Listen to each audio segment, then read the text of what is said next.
Zinema beltzak oso leku berezia dauka zinemaren historioan. Eredu espresionistaren ondorengo espirituala da eta honen ezaugarri asko jasotzen ditu.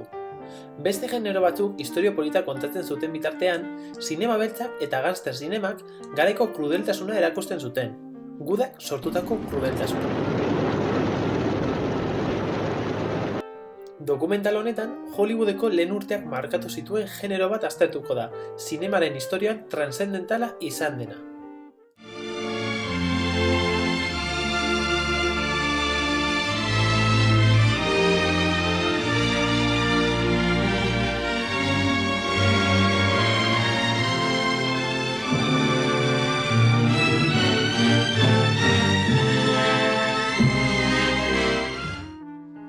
Lehen mundu gerra bukatu da, eta zinemaren industriak bide berriak aurkitzen ditu Ameriketako estatu batuetan.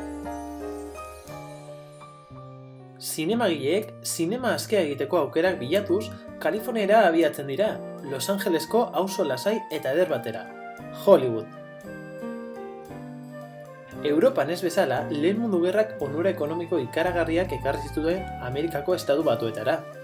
Diru sarrera ikaragarri honekin industria bultzada handia jasan zuen. Banned the building of any kind of factory in their rural paradise. There was only one industry they overlooked. The movies. Momentu horretan, Hollywooden urrezko garaia hasten da. It had to be you. I wandered around, finally found somebody who... Garai eder honetan, gangsterrak gizarte estatu batuarran idealizatuta dauden irudiak dira. Manos arriba. ¿No os hace gracia? A ver si esto os divierte más.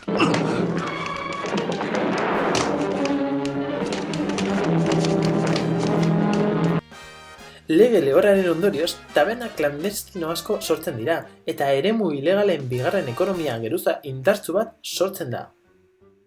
Prohibition became law. The sale of alcohol was banned. Honek, gangster eta krimen organizatuaren garapenari bidea irekitzen dio. Zinemaren industrian irudi boteretsu hauek garrantzia irabazten dute, fin genero berri bati sarrera emanez. Gangster cinema. ¡Mano, señor! Me has cogido por sorpresa. Gangsterren film klasikoei buruz hitz egitean buru etortzen zaizkigun lan garrantzitsuenak Howard Hansen, Scarface, El terror de Lampa, Ángeles con caras sucias edo Los violentos años 20 dira. Hey, you tipped out the feds I was running in a load last night, and they took it away from me. And you lifted it from them. You're talking through your hat. Makes a lot of noise when you eat spaghetti, too. You're cute. But not cute enough. Azken hau, Raoul Walsh zuzendariaren lanik garrantzitsuenetarikoa da, eta generoaren punturik gorena errepresentatzen du. Porque lo vas a necesitar, amigo. Zinema polizialaren lehen etapa honetan, gangsterren filmek saiatu izan ziren mundu kriminal hori azaltzen, honen krudeltasun osoa erakutsiz. Al final de la década, el mercado de valores del país entra en crisis. El rico y el humilde, el poderoso y el trabajador, el ama de casa y las empleadas, todos han comprado acciones y todos parecían ganar. Y de repente, como una bomba, amanece el día que no será olvidado.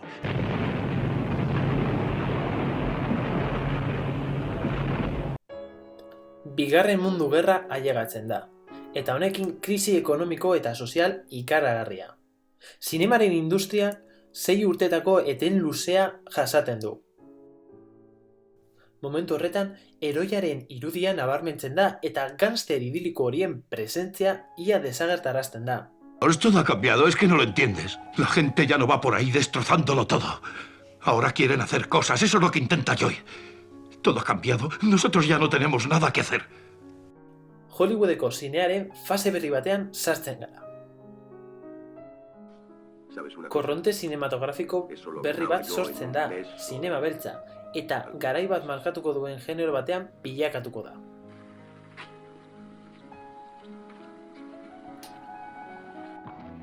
Bigarren mundu gerra ondoren datorren etapa berri honetan, filmek helburu kritiko bat irabazten dute, eta eredu narratibo espresionistaren misterioa eta iluntasunari jarraitzen diote.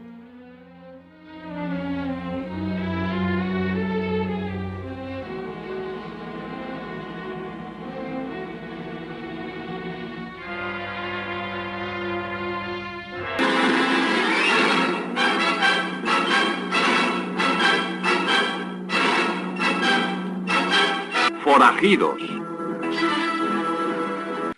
Katsu.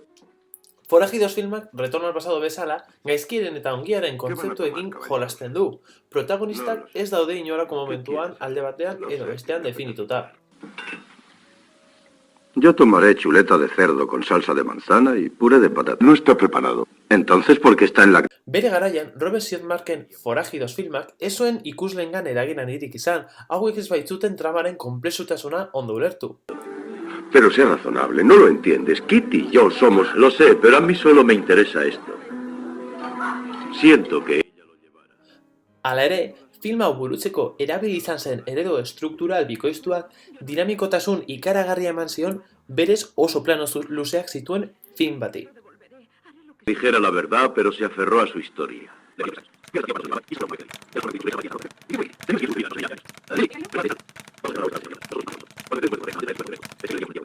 No dejes que me detenga o me meterán en la cárcel.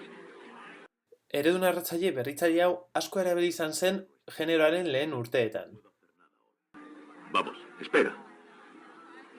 Ella no sabe nada. Esa mercancía la robé yo. Se la presté solo por... Guazen orain ikustera genero honetako pertsonaien ezaugarri nagusiak. Esan bezala, gangster generoko protagonistek mundu kriminalaren partaideak dira eta pertsonalitate oso markatuak dauzkate. No creas que va a ser tan fácil. Quítate de en medio.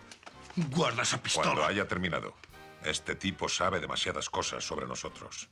No hablará. Escucha, universitario. Entraste en este negocio con los ojos bien abiertos. Has aprendido mucho y sabes demasiado. Si se te escapa la lengua, saldrás con los ojos abiertos, pero con unos agujeros en la cabeza. Así que lárgate. Fuera de aquí. Vete a casa a leer un ratito. Zinema beltzan, berriz pertsonai abstraktuak aurkitzen ditugu. Esan bezala, gaizkiaren eta ongiaren kontzeptuekin jolasten da, eta ondorioz protagonistak ez daude moralki oso definituta. Adibidez ala, El retorno al pasado edo Forajidosren protagonistak dauzkagu.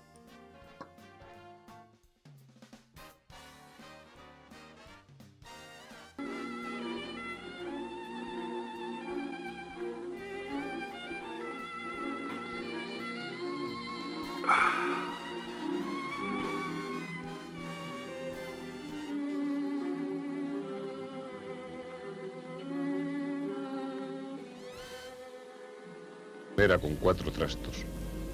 Trabajaba como detective privado. No me gustaban mucho ciertos servicios, pero el caso era tenerla a ella. Protagonistaz gain, beste algo pertsonaia arketipo batzuk aurkitzen ditugu. Adibidez, buruzagiaren irudia, beti agertzen dana, bai poliziaren kasuan, bai gangsterren kasuan. Y tú andas haciendo el tonto por un simple asesinato. Este no es un simple asesinato. 2 asesinos a sueldo se presentan en un pueblo y se cargan a un empleado de una gasolinera, un don nadie. No hubo intento de robo, solo iban a una cosa, a matarlo. ¿Por qué? De vida de $2.500 y hay que pagárselos a usted. Oh. Debe de haber algún error, señor. Nadie me dejaría a mí tanto. Emakumei begira, bidea nabarmentzen diren arketipoak. Alde batetik deituriko female fatalaren irudia eta beste alde batetik etxeko andre pasiboarena. Jeff, me alegro de que no le temas. Me han asustado muchas veces las cosas que he hecho.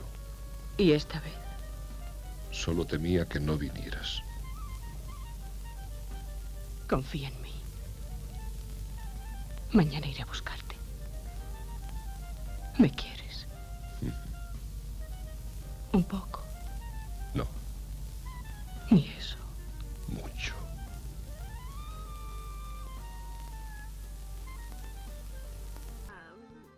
Naiz eta oso handia ez izan, female fatalaren arketipoak oso aurrerapen handia suposatzen du emakumearen munduan. Honi paper aktibo bat ematen baitio. 1940. Me acuerdo porque ese año nació el pequeño de mi hermana. Fue de muerte natural, señor Riordan. No, Queenie. No importa que no esté mecanografiado, lo harás luego, léemelo. Fue buena idea ir al gimnasio. Nombre Ol Andersen, nacido en Filadelfia el 23 de junio. Estetikari begira nahiko eredu iluna jarraitzen da, itzalekin asko jokatuz.